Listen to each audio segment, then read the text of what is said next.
मित्रांनो, आज आपण महाराष्ट्रातील अशा एका मंदिराविषयी माहिती पाहणार आहोत की ज्या मंदिरामध्ये अतिशय दुर्मिळ असलेलं वायव्यमुखी स्फटिक शिवलिंग आहे।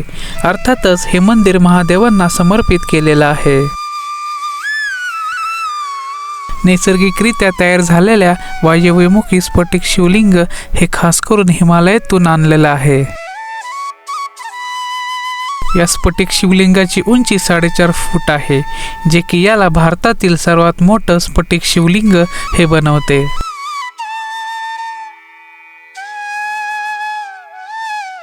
महादेवांना समर्पित केलेलं हे मंदिर रुद्रनाथ फाउंडेशन यांनी स्थापित केलेलं आहे।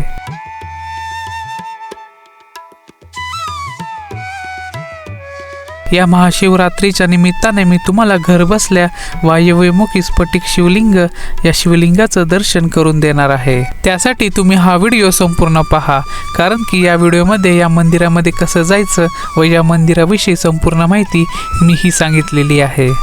तर चला तर मित्रांनो, कोणताही वेळ न घालवता आपण व्हिडिओला सुरुवात करूया। नमस्कार मित्रांनो, द सुमित विजन या चॅनलवरती तुमचं स्वागत आहे आणि मी तुमचा होस्ट सुमित साळवे। आणि सर्वप्रथम तुम्हाला व तुमच्या फॅमिलीला महाशिवरात्रीच्या हार्दिक शुभेच्छा। या व्हिडिओमध्ये आपण सिंधुदुर्ग जिल्ह्यामध्ये स्थित असलेल्या मालवण तालुक्याच्या मध्ये म्हणजे मालवण आणि कसालच्या रोडच्या लगतच रुद्रनाथ फाउंडेशन यांनी स्फटिक शिवलिंग हे मंदिर म्हणजे महादेवांचं मंदिर उभारण्यात आलेलं आहे। आणि हे जे शिवलिंग आहे म्हणजे महादेवांचं जे शिवलिंग आहे ते भारतातलं सर्वात मोठं स्फटिक शिवलिंग आहे, जे की वायव्यमुखी आहे। तर या व्हिडिओमध्ये आपण संपूर्ण माहिती की त्याविषयी पाहणार आहोत आणि महादेवांचं दर्शन सुद्धा घेणार आहोत। मालवण या तालुक्याची शान असलेला सिंधुदुर्ग हा किल्ला, या किल्ल्याचा सुद्धा मी व्हिडिओ केलेला आहे। जर तुम्ही पाहिला नसेल तर त्या व्हिडिओची लिंक मी डिस्क्रिप्शन मध्ये दिलेली आहे। तर आपण आता स्फटिक शिवलिंग जे की महादेवांचं वायव्यमुखी स्फटिक शिवलिंग आहे, तर आपण महादेवांचं दर्शन घेण्यासाठी चाललेलो आहे। तुम्हाला समोरच कार्ली नदी ही दिसली असेल आणि त्या नदीवरती नव्याने उभारलेला हा ब्रिज खूप सुंदर दिसत आहे। मित्रांनो, जर गुगल मॅपवरती तुम्ही निर्वाण स्फटिक शिवलिंग मंदिर हे जर सर्च केलं तर या मंदिराचं लोकेशन तुम्हाला मिळून जाईल। मालवण आणि कसाल या रोडच्या लगतच हे मंदिर स्थित आहे। मित्रांनो, हे पहा, हा कसाल आणि मालवण हा रस्ता आहे। हे पहा, या रस्त्यावरच तुम्हाला इथे हे जे साई रेसिडेन्सी हे दिसलं असेल, तर या बाजूला आता इथून आपल्याला जायचं आहे। तर जाऊया आता। इथे शिवलिंग आहे जे हिमालयातून जे स्फटिक आणले तर त्याचं बनवलेलं आहे आणि आज सोमवार सुद्धा आहे। आपण महादेवांचं दर्शन घेण्यासाठी चालवलो आहे। मित्रांनो, हे पहा, इथे हे बंगले आहेत। हे काय माहिती विला आहे का फार्म आहे काही माहीत नाही आहे, पण इथे हे पहा, इथे तुम्ही जर त्या रस्त्यावर ना त्या कमानीतून थोडंसं पुढं आला की तुम्हाला इथे हे पहा, इथे हे जे शिवमंदिर आहे तर मंदिराची वेळ सकाळी 8 वाजल्यापासून ते रात्री 8 वाजेपर्यंत आहे। आणि इथे हे पहा, ह्याच्यावरचे म्हणजे सूचना आहे त्याचं पालन आपण केलं पाहिजे। हे पहा, शांतता पाहिली पाहिजे। तर जाऊया पण आतमध्ये। हे पहा, इथे आपल्याला चप्पल काढून महादेवांचं दर्शन घेण्यासाठी जायचं आहे। मित्रांनो, ज्यावेळेस तुम्ही मंदिरामध्ये प्रवेश कराल तर तुमचा मोबाईल हा सायलेंट ठेवावा आणि इथे या मंदिरामध्ये येण्यासाठी कोणत्याही प्रकारची एंट्री फी व पार्किंग फी ही घेतली जात नाही। आणि ज्यांना महादेवांचं दर्शन घ्यायचं असेल तर त्यांच्यासाठी हे मंदिर सकाळी 8 वाजल्यापासून ते रात्री 8 वाजेपर्यंत चालू आहे।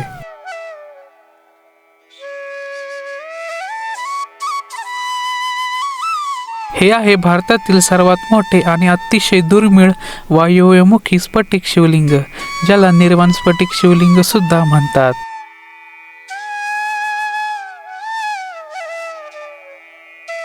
या मंदिरामध्ये जेवढी शांतता राखता येईल तेवढी आपण ही राखली पाहिजे आणि या मंदिराचे नियमांचं आपण पालन केलं पाहिजे।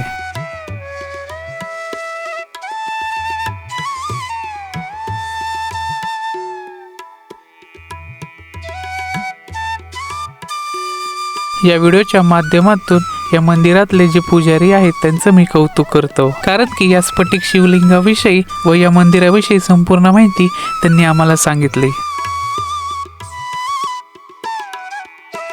अतिशय दुर्मिळ असलेलं हे वायव्यमुखी स्फटिक शिवलिंग जे की फक्त हिमालयामध्ये भेटतं।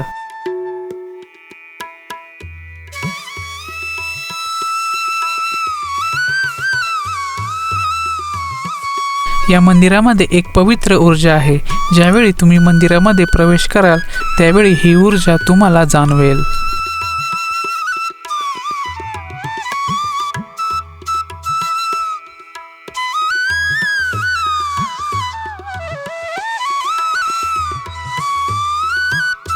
वायव्यमुखी शिवलिंग हे 4.5 फूट उंच आहे आणि हे भारतातलं सर्वात मोठं स्फटिक शिवलिंग आहे.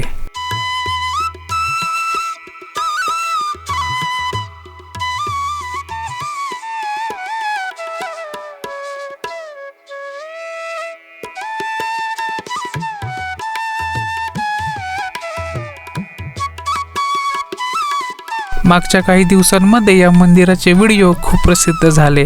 त्यामुळे हे स्फटिक शिवलिंग पाहण्यासाठी आणि महादेवांचं दर्शन घेण्यासाठी हजारोच्या संख्येने रोज भाविक इथे येतच आहेत.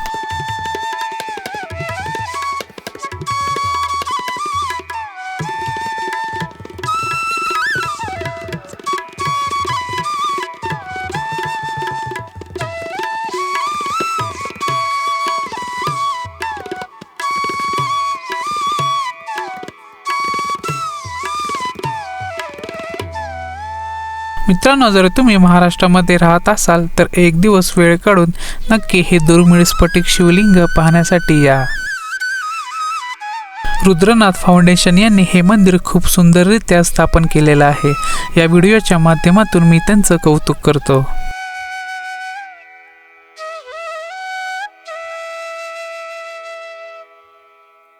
तर मित्रांनो, आपण महादेवांचं दर्शन हे घेतलं आणि हिमालयातून ते स्फटिक आणलं होतं. ते खूप सुंदर हे मंदिर आहे आणि त्यांनी जे मेंटेन केले ना, खूप सुंदर केले.